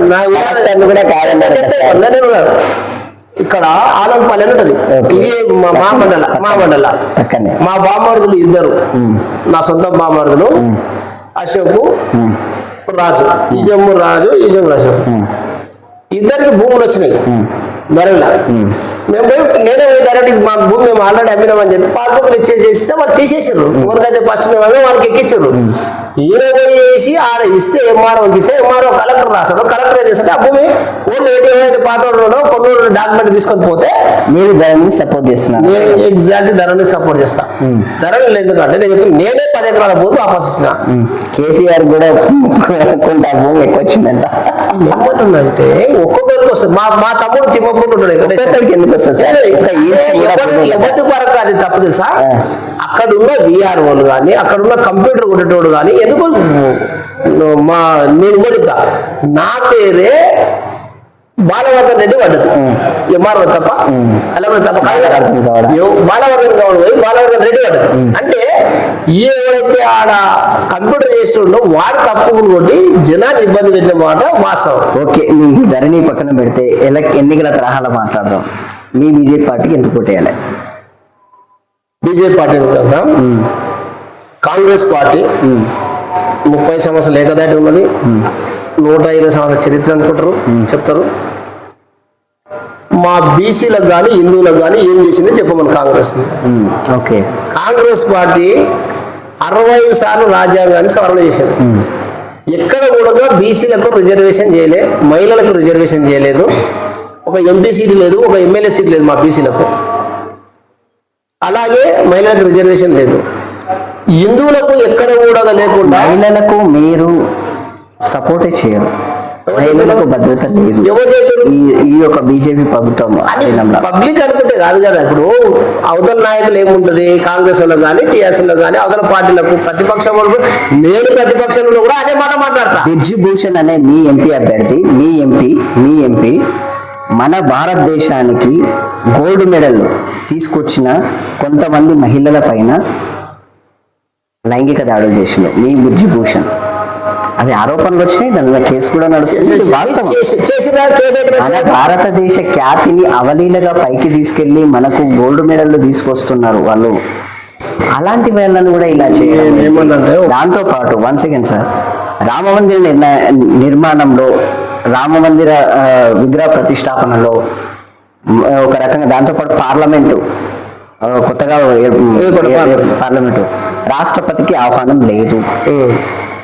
భారతదేశానికి మొట్టమొదటి పౌరురాలు ఆమెకే లేదు. ఈ యొక్క మణిపూర్ ఇష్యూలో దాదాపు 31 మంది మహిళలు కనిపించడం లేదు. ఎక్కడ పోయారో తెలియదు. దాదాపు 410 ఇండ్లు మొత్తం అంటి పెట్టేసి లేవు, ఎక్కడ పోయినా తెలియదు. అక్కడ కూడా నీ యొక్క పాలన ఎక్కడ ఉంది? మీ మణిపూర్లో హోమ్ మినిస్టర్ పోయే కూర్చున్నాడు, ప్రధానమంత్రి రాలేదనేది వాళ్ళ అవసరం. మీదే ఉంది సార్ గవర్నమెంట్, గవర్నమెంట్ మాదే కదా. ఆడ ఎవరు ఉంటారు, 2 గ్రూపులు ఉంటాయి. వాస్తవాలు తెలుసుకోవాలంటే ఇప్పుడు ఎవరైతే మొత్తుకొని చెప్తున్నారో ఇక్కడ జనాలు తీసుకోవాలి. ఆడ చూపేమని ఏం నడుస్తుంది తెలుసు. ఆడ ఏం ముందు ఇక్కడ ఉన్న మాట్లాడేది పేపర్ రాసేది కాదు, ఇక్కడ ఉన్న జనాలనే తీసుకుపోయి ఆడ లైవ్ చూపేమని చెప్పి ఎవరికి తప్పనే తెలుస్తుంది. మణిపూర్లో చేసి అల్లరి ముగ్గలదా, మణిపూర్ చేసి అన్ని మతస్థులు చేస్తున్నారు అనేది బయట పడుతుంది. ఊరికేనే బీజేపీ కూడా ఆర్ఎస్ఎస్ అనేది వీళ్ళు పెట్టడం అనేది తప్పు.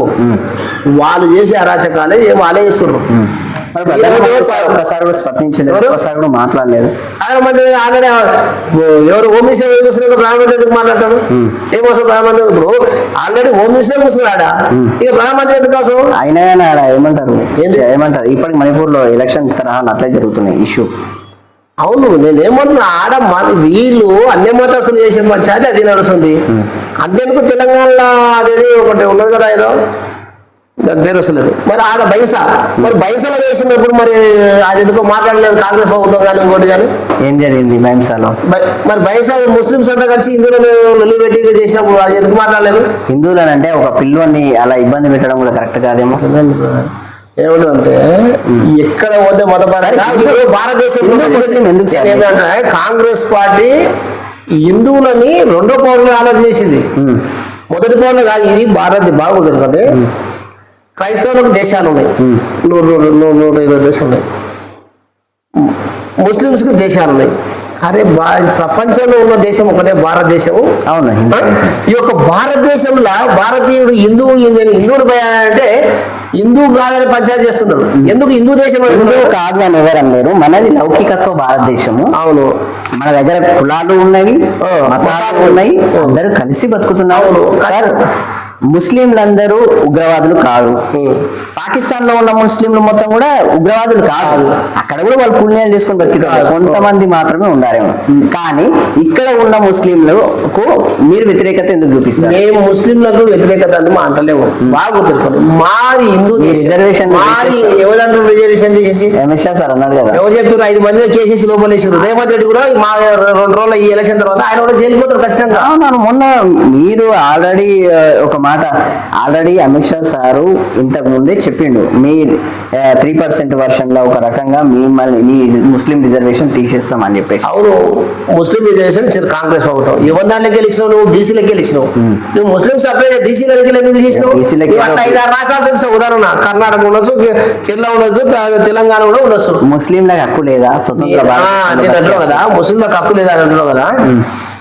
మరి భారతదేశంలో భారతీయ హిందువులకు హక్కు లేదా? హిందువులు బతుకుతూనే ఉన్నారు కదా, బతుకుతూనే లేరా? మరి బతుకుతే మరి హిందువులకు గురించి వాళ్ళు ఎందుకు చెడ్డగా మాట్లాడుతున్నారు?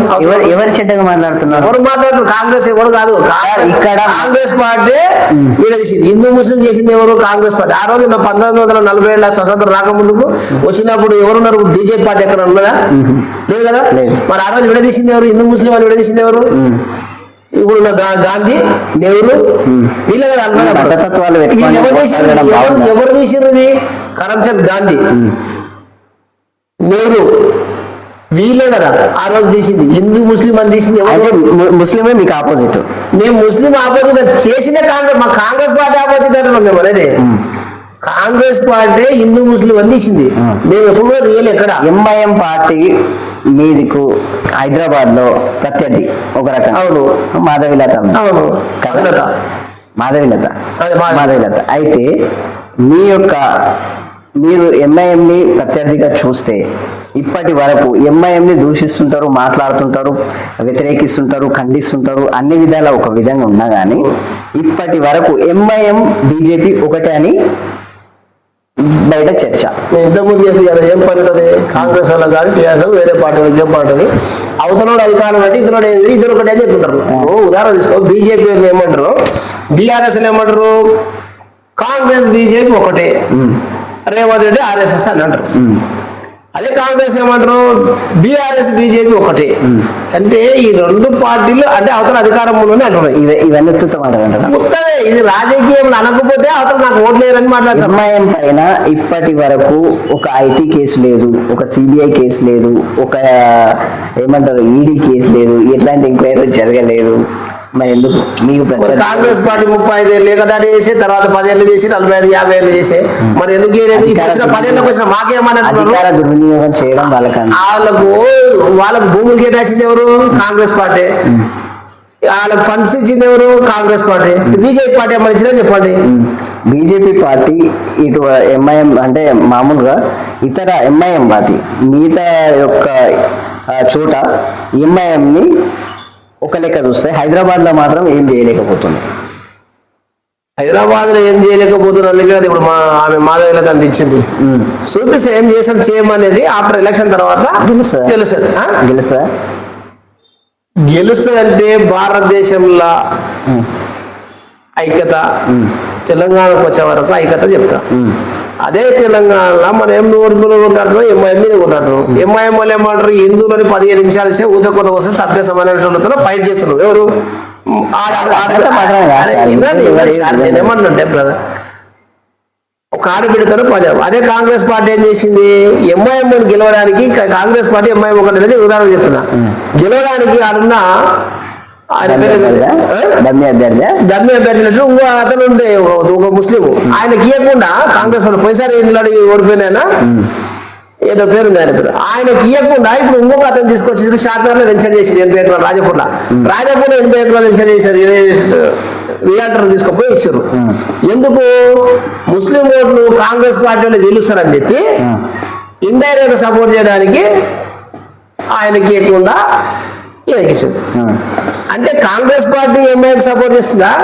బీజేపీ పార్టీకి ఎక్కడ ఎంఐకి సంబంధాలు ఉన్నాయనేది మీరు ఆలోచించుకోండి. గెలిచిన తర్వాత తెలుస్తుంది. గెలిచిన తర్వాత బీజేపీ పార్టీ గెలిచిన తర్వాత ఎంఐ ఏందనేది మాట్లాడతారు. మా వాళ్ళు కూడా రాజా సింగ్ తయారు కూడా అక్కడ. రాజా సింగ్ సార్ మొన్న అమిత్ షా సార్ వచ్చినంత వరకు మీ పార్లమెంట్ ఎన్నికల వల్ల ఇంతవరకు ఆయన ప్రచారాల్లో పాల్గొనలేదు, ఏ పాదయాత్రలకు ముందుకు రాలేదు, ఏ నామినేషన్లకు ముందుకు రాలేదు. అమిత్ షా సార్ కానీ ఆయన ఒకసారి అడుగు పెట్టి మాధవీలత కోసం వచ్చినందుకు మాత్రమే ఆయన బయటకు వచ్చిండు. అవును, ఆయన పరిధి ఏది? ఆయన పరిధి ఎక్కడ? ఎమ్మెల్యే. అవును, మరి మాట్లాడి నేను కూడా పార్లమెంటు స్పోక్ పర్సన్. నేను ఇంతవరకు మాట్లాడతా ఈ రోజు వరకు మాత్రమే 7 కాన్స్టిట్యూన్సీలకు మాట్లాడతా. రేపు నుంచి ఏమైతే మహబూబ్నగర్ జిల్లా హిందుతత్వం అని మీరు మాట్లాడే విధంగా రాజాసింగ్ సార్ నేను చెప్పాను హిందుతత్వం గురించి అంటే బాగినాడు. రాజాసింగ్ ఎమ్మెల్యే అభ్యర్థి కాబట్టి ఎమ్మెల్యే కాడ ఆయన కాన్స్టిట్యూన్సీలో మాట్లాడతాడు. ఆయనకు అవసరం వచ్చినప్పుడు మాట్లాడతాడు, దేశం గురించి మాట్లాడతాడు. ఈ ఎంపీ ఎలక్షన్ వచ్చినప్పుడు కిషన్ రెడ్డి నామినేషన్ వేసిన రోజు, ఆయన పాదయాత్రలు చేస్తున్న రోజు, ఆయన ర్యాలీలు తీసిన రోజు హైదరాబాద్ లోనే, ఆయన కూడా సికింద్రాబాద్ హైదరాబాద్ ఒకటే మంది కదా. అవును, రాజా సింగ్ సార్ బయటికి రాలేదు. అవును, రాలేదంటే వీళ్ళు ఆహ్వానించకపోవచ్చు. లాస్ట్ ముందర రమ్యానికి వచ్చినాక 10 రోజులు ఉన్నాక 5 రోజులు విలువాలనుకోవచ్చు. ఓట్ బ్యాంక్ 15 రోజుల నుంచి 2 రోజులు తిరిగి ఏం చేస్తారు ఆయన? పాపం ఆయన ఇబ్బంది ఎందుకు పెట్టాలని చెప్పి పిలవకపోవచ్చు. దాని తప్పేముంది? ఒకరికి ఇబ్బంది. ఇప్పుడు మీరు వచ్చారు, మీరు 2 రోజులు 4 రోజుల కింద రాలే కదా, 4 రోజులు లాస్ట్ పోయినాక 10 రోజుల కింద వచ్చారు. ఆయన కూడా వాళ్ళు కూడా అదే అభ్యర్థులు కిషన్ రెడ్డి కావచ్చు, మాధవీలత కావచ్చు, ఇంకోరు కూడా కావచ్చు. ఏమనుకోవచ్చు అంటే రాజా సింగ్ సేవలు ఎప్పుడు ఉపయోగించుకోవాలి, లాస్ట్ పోయినట్లు 5 రోజులు 10 రోజులు ఉపయోగించుకోవాలన్నారు. అట్లా ఆలోచన చేసి పిలవకపోవచ్చు. దాన్ని తప్పేమని? మరి అదంటే ఇప్పుడు కాంగ్రెస్ పార్టీలో చాలా మంది అట్లా చెప్పుకుంటాం. పోతే టీఆర్ఎస్ రాజా సింగ్ సార్ అనేది వాస్తవానికి హిందూ అంటే రాజా సింగ్ సార్ ముందే ఉంటాడు. హిందువుల కోసం బాగా మంచిగా కొట్లాడతాడు. ఒక రాముడు సీత గురించి అవహేళన మాటలు కొంతమంది చేస్తే రాజా సింగ్ సార్ వ్యతిరేకించిండు. దానికి మీ బీజేపీ పార్టీ సస్పెండ్ చేసింది. లాస్ట్ టైం మొత్తం సస్పెన్షన్లో ఉన్నారు. ఆయన ఎమ్మెల్యేగా ఉండి కూడా సస్పెన్షన్లో ఉన్నారు. మీ పార్టీ అంత గౌరవిస్తుంది హిందువులను. పార్టీ హిందువులను గౌరవించినందుకే ఆ రోజు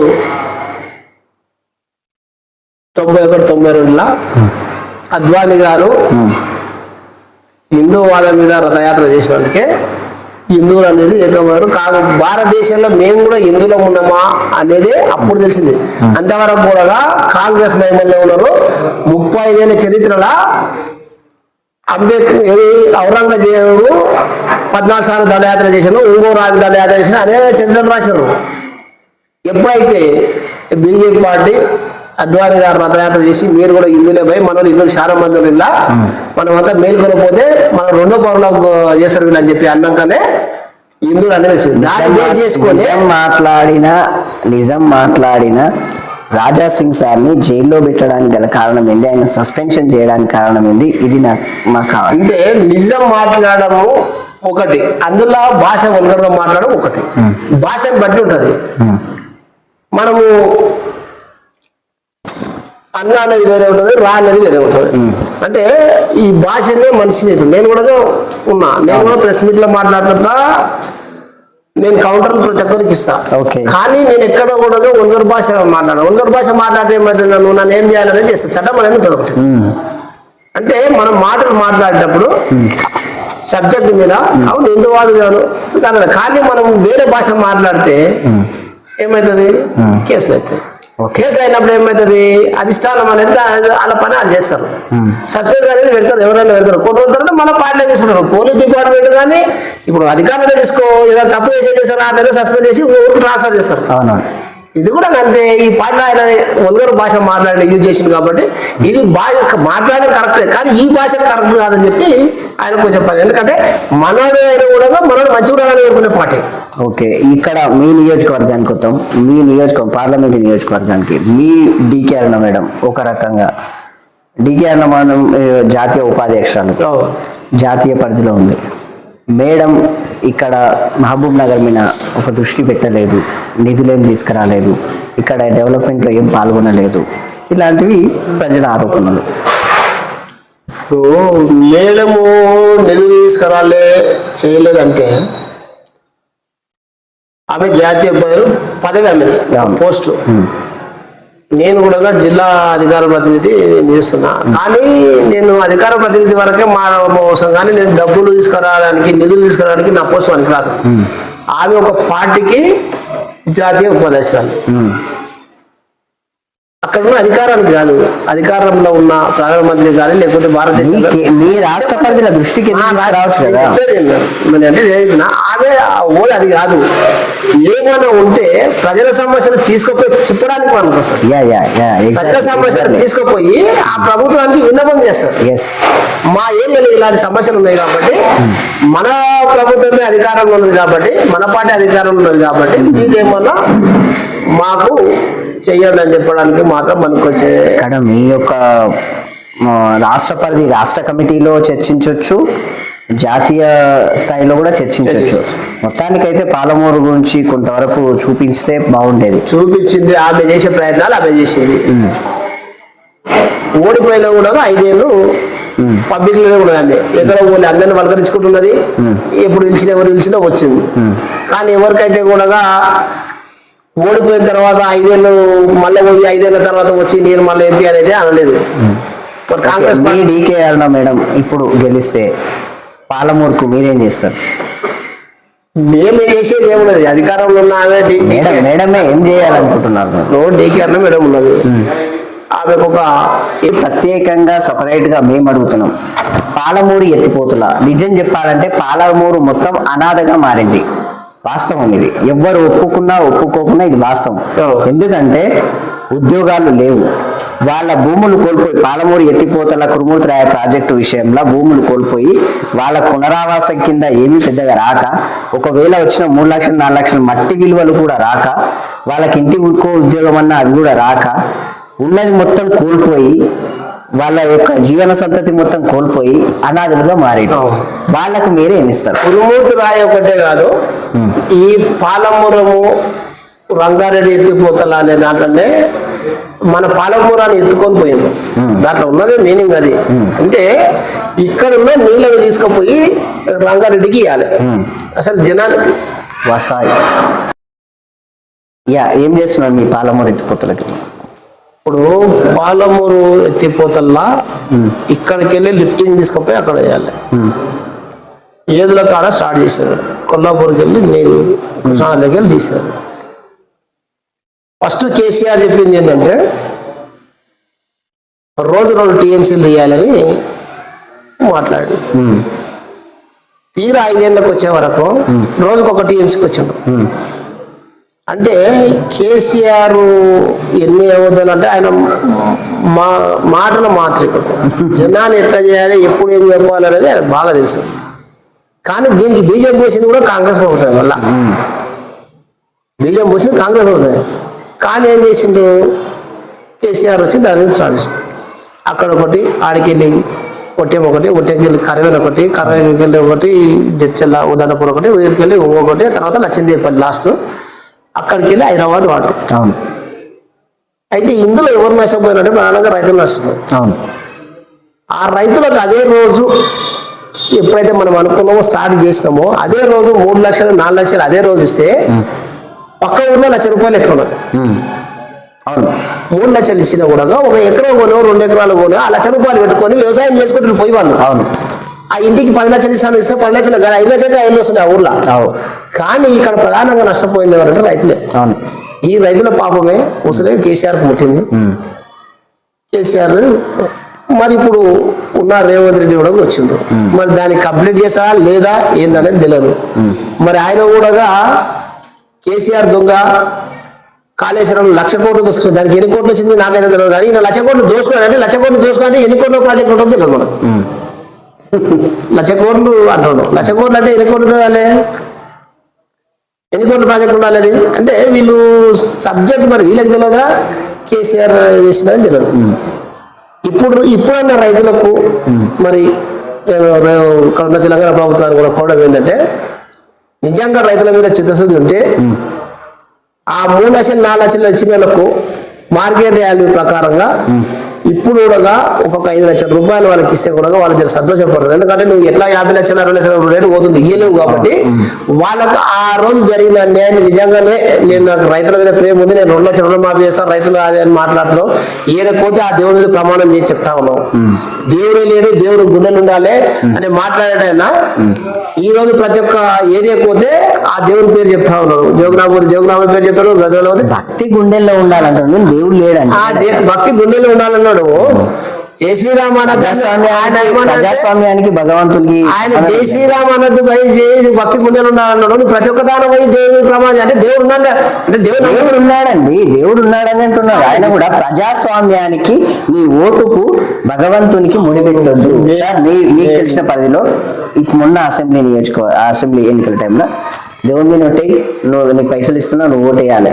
దేవుని మీద ఒట్టేసిపో, ఓ విగ్రహం పెట్టుకొని ఆడ ఓటేపించుకొని మరి పోతున్నారు. అది కాదు ఇప్పుడు ఓటు నమ్మమని అట్లా దేవుని మీద ఒట్టేస్తే తింటున్నా మనిషికి ఒక నమ్మకం. ఎస్, దేవుని మీద ఒట్టేస్తే ఓటేసారని చేసేవానికి ఎవరికైనా సపోజ్ నేను అంటే కట్టిపెట్టేస్తున్నారు అట్లా లేదు. అట్లా అట్లా తయారు చేసింది ఎవరు? పైసలు ఇచ్చి నేర్పించింది ఎవరు? కాంగ్రెస్ ప్రభుత్వమే కదా, టీఆర్ఎస్ ప్రభుత్వమే కదా. అసలు పైసల వ్యవస్థ తెచ్చింది ఎవరు? రాజశేఖర రెడ్డి వచ్చిన తర్వాతనే పైసల వ్యవస్థ అనేది. అంతకుముందు పైసల వ్యవస్థ ఎక్కడిది? పైసల వ్యవస్థ అంటే ఒక రకంగా బీఆర్ఎస్ ప్రభుత్వం వచ్చినప్పటి కాంగ్రెస్ ప్రభుత్వం రాజశేఖర రెడ్డి వచ్చినాక మొదలైంది. దాన్ని బీఆర్ఎస్ పార్టీ వచ్చిన తర్వాత, దాన్ని టీఆర్ఎస్ వచ్చిన తర్వాత దాన్ని ఇంప్లిమెంట్ అనేది 100% చేసిండ్రు. మీ విజయ పార్టీలు ఎవరికి లేదు, మేము మాట్లాడలేదు. లేదు పైసలు బాగా గుర్తుపెట్టుకుంటారు. మేము పైసలు లేవా? పైసలు లేవు దగ్గర, పైసలు ఉన్నాయి, మేము పైసలు లేవు. మాకు ఇంతకు కనుక కదా, మేము హిందువాదం కావచ్చు, దేవుడు కావచ్చు, ఇంకోటి ఎలక్టోరల్ బాండ్ల విషయంలో మీతోటే ఉంది బడ్జెట్. నిజం చెప్పాలంటే బీజేపీ పార్టీ వ్యాపారం చేస్తుందంట, బయట పెద్ద చర్చ. మీరు ఏ అధికారితో అంటే ఏ కాంట్రాక్టర్ తోడుకోయినా, ఏ కంపెనీ తోడుకోయినా అని మీరు మాకు ఫండ్ ఇస్తే ఓకే, ఫండ్ ఇవ్వకపోతే లేదు. మెగా కంపెనీ కోట్ల రూపాయలు ఇచ్చిందండి. మెగా కంపెనీ మెగా కృష్ణారెడ్డి కదా, మరి రేవంత్ రెడ్డి ఉన్నాడు కదా. రేవంత్ రెడ్డి ప్రెసిడెంట్ కాగానే, పిసిసి ప్రెసిడెంట్ కాగానే ఎవరి మీద ఇరుసుకోబడ్డాడు? మెగారెడ్డి కృష్ణారెడ్డి మీద ఇరుసుకోబడ్డాడు. ఆయన జోపల్లి రామేశ్వరరావు మీద ఇరుసుకోబడ్డాడు. పండు ఈయన చెప్తా, ఈయనకు చెప్పినాక ఆయనకు వస్తుంది. ఇప్పుడు మాకు ఎట్లా వచ్చిందని చెప్తా, వాళ్ళకి ఎట్లా వచ్చిందని చెప్తా. మరి ఆ రోజు ఆయన మాట్లాడి వాళ్ళ మీద ఆయనతో ఏదో ఉపన్యాసానికి వీళ్ళు మొత్తం కూడా హైకమాండ్ అనేది ఏంటంటే, నేనున్న ఒక బేరం చేస్తున్నా. సపోజ్ నేనేం చేస్తా, పై నేను ఆ పార్టీకి 10,000, ఈ పార్టీకి 10,000, ఇంకో పార్టీకి 5,000, తక్కువ పార్టీ ఎవరు ఉంటాడు వాడికి 5,000 ఇస్తుంది. అంటే ఈ బిజినెస్ చేసేటప్పుడు మొత్తం కార్పొరేట్ వ్యవస్థ మొత్తం కూడా అన్ని పార్టీలను ఆదుకునేది కార్పొరేట్ వ్యవస్థ. ప్రతి ఒక్కరు ఇస్తారు. ఎందుకంటే ఎందుకు ఇస్తాడు 5,000, 10,000 అంటే ఉదాహరణ, ఈయనతో నాకు ఏ పాటు పుస్తకం ఓడిపోతే ఈయన గెలిచిన అనుకో, ఈయనతో ఓడిపోయేటప్పుడు కూడా 5,000 చేతి పెడతాడు. గెలిచడానికి లక్ష ఇచ్చిన ఓడిపోయేటానికి 5,000 ఇస్తాడు. ఎందుకంటే పొరపాటున ఓడిపోయేటాడు గెలిచి ఎందుకు వచ్చిన పంచాయతీ నేను మందేసి అని చెప్పి పార్టీ ఫండ్ ఇస్తారు. పార్టీ ఫండ్ కూడా ఏ పార్టీ ఇప్పుడు ఎలక్ట్రానిక్ బాండ్లు కూడా గది కూడా అదే, వాళ్ళు కూడా అదే పని చేసారు. అదే టీఆర్ఎస్ కి ఎక్కించారు కాంగ్రెస్. అవును, నేను ఏమంటారు ఇప్పుడే ఉదాహరణ చెప్తే మీకు నేను. సరే, మీ దగ్గర ఎంత బడ్జెట్ ఉన్నప్పుడు మరి కాంగ్రెస్ పార్టీ అకౌంట్ అని ఎందుకు ఫ్రీజ్ చేయించారు? చట్టం తన పంట తీసుకుపోయింది. వాళ్ళ డబ్బులు ఎక్కడికి వెళ్ళినాయి? ఈ ఎలక్ట్రో బాండ్స్ వేరే. అంతకుముందుకు ఎట్లకి వెళ్ళొచ్చినాయి మీకు? అవి చూపించమంటారు, దాని తప్పేముంది? మీవే ఉన్నాయి కదా సార్ అధిక మొత్తంలో. మాయ కూడా మాయ చేయమని, అదే దాంట్లో మా మీద కేసు చేయమని. వాళ్ళు కూడా చట్టం అందరికీ వర్తిస్తుంది. చట్టం ఒకటే ఎవరికైనా కూడా. ఇప్పుడు నీకు ఎంత దూరం ఉందో నాకు అంతే దూరం ఉంటుంది. చట్టం ఎవరికైనా ఇవాళ నేను అధికారం రావచ్చు, రేపు నీవు అధికారం. మరి అదే నువ్వు దోసుకున్న మీద కాంగ్రెస్ పార్టీ తెలంగాణలో వచ్చింది కదా, తెలంగాణ కేసీఆర్ కేసులు లోపల మనం మళ్ళా దేశం తట్టుకోయినాం.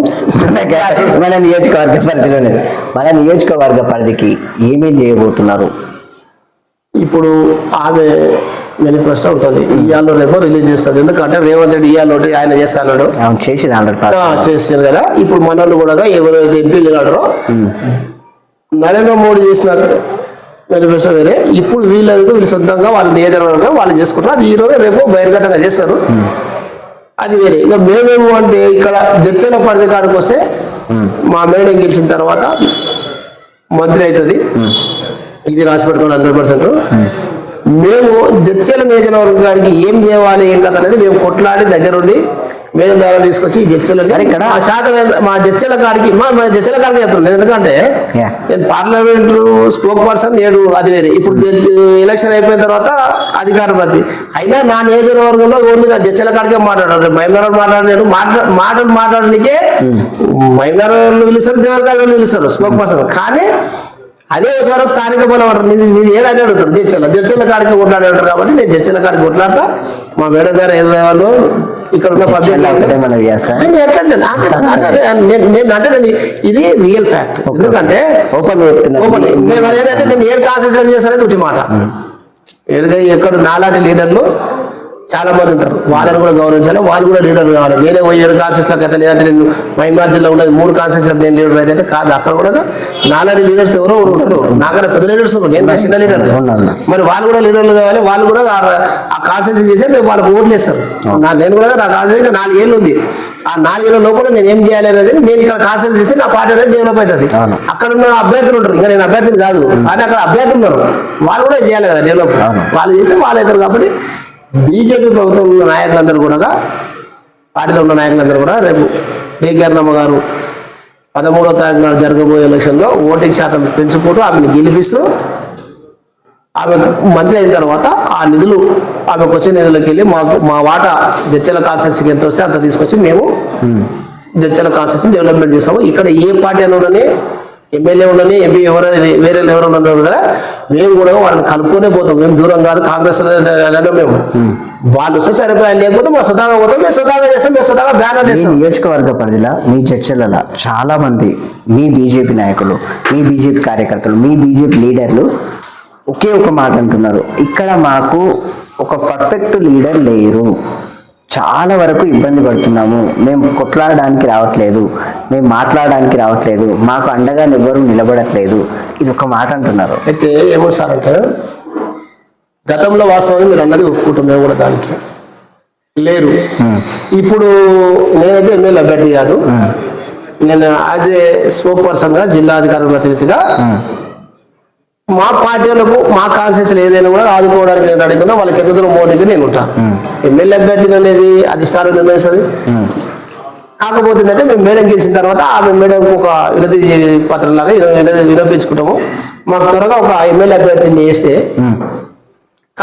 స్థానికంగా పర్ఫెక్ట్ లీడరే లేదు. స్థానికంగా అంటే కూడా ఎట్లుంటుందంటే నిలబడడానికి డబ్బులు కావాలి. మీరు ఇంతకుముందుకే అన్నారు డబ్బులు లేవనండి, ఉన్నాయి. కానీ డబ్బులు ఉన్నా పెట్టే ధైర్యం కావాలి. పెట్టే ధైర్యం లేని డబ్బులు ఎన్ని ఉంటే వెళ్ళాము. డబ్బులే మంచిగా వల్ల డబ్బులు నేనేమో అంటే కాదు, డబ్బులు ఏంటి ఓటర్లకు కొంచెం మేము అరే మీరు ఒకటి అన్నారు, ఇక్కడ మాకు మేము కొట్లాడడానికి పోతే కూడా మాకు ఎవరు లేరంటే మరి ఆ ఓటర్లకు పోతే చాయ్ ఆపాలి, భోజనం చెప్పాలి, టిఫిన్ చెప్పాలి, ఊరికే కాదు కదా. మరి అక్కడ పెట్టాలంటే రోజు బయటకి అయితే 10,000 20,000 అవుతుంది. నెలకి ఎన్ని అవుతాయి? 20,000 పెడితే 6 లక్షలు అవుతాయి. 6 లక్షలు నెలకైతే సంవత్సరానికి ఎన్ని అవుతాయి? అంటే దాదాపు 3 కోట్లు 4 కోట్ల రూపాయలు కార్యకర్తలు నడపడానికి కావాలి. నడపడానికి కావాలి. కార్యకర్తలకు చాయ్ కావాలి, నీళ్ళు కావాలంటే ఊరికే కాదు కదా. ఓ పెళ్లి అవుతుంది, కార్యకర్త పెళ్లి 5,000 ఇవ్వాలి, ఇవన్నీ ఉంటాయి. మరి అటువంటి భయపడి వస్తలేరు మాకు. అంటే ఇప్పుడు మేడం మేము గెలిచిన తర్వాత మేడం కూడా క్యాండిడేటే లేడు ఉన్నవాసం నేను చెప్తాను కదా. ఇప్పుడు క్యాండిడేట్స్ మనం ఎందుకంటే ఇంత ముందుకు వచ్చిన ఆయన కించపరచలేదు, అంత ముందుకు మనం కించపరచలేదు.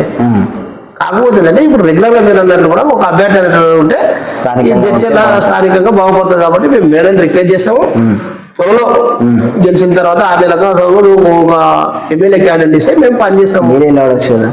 అది నేను చెప్పడానికి కాదు, నా చేతిలో కాదు, నా కథ కాదు, అది అధిష్టాన సంగతి. నేను ఎంత చెప్పు, నేను ఒక మామూలు అధికార ప్రతినిధి, జిల్లా స్పోక్ పర్సన్, నేను ఒక కార్యకర్తలు జడ్చల కాన్స్టిట్యూన్సీకి వచ్చేవారికి నా పరిధి నేను అధిష్టానం ఏం చెప్తే అది చేసేది తప్ప నేను ఎమ్మెల్యేనో జడ్పీటీసీనో ఎంపీటీసీనో అని చెప్పే పరిధి నాది కాదు. ఏదున్నా కూడా అధిష్టానం. మీకు ఓటు బ్యాంకింగ్ ఉంటే మిమ్మల్ని చైతన్యవంతపరిచి మీ వాళ్ళే మిమ్మల్ని నిలబెట్టచ్చు. అది వేరే. నేనేమంటున్నా, అది అధిష్టానం వచ్చినప్పుడు అప్పుడు మాట్లాడదాం దాని గురించి. ఎమ్మెల్యే నేనైతే ఇప్పుడు ఎమ్మెల్యే అభ్యర్థిని కాదు, జడ్పీటీసీ అభ్యర్థిని కాదు, ఎంపీటీసీ అభ్యర్థిని కాదు. కానీ బలమైన నాయకత్వం మాత్రం కావాలి.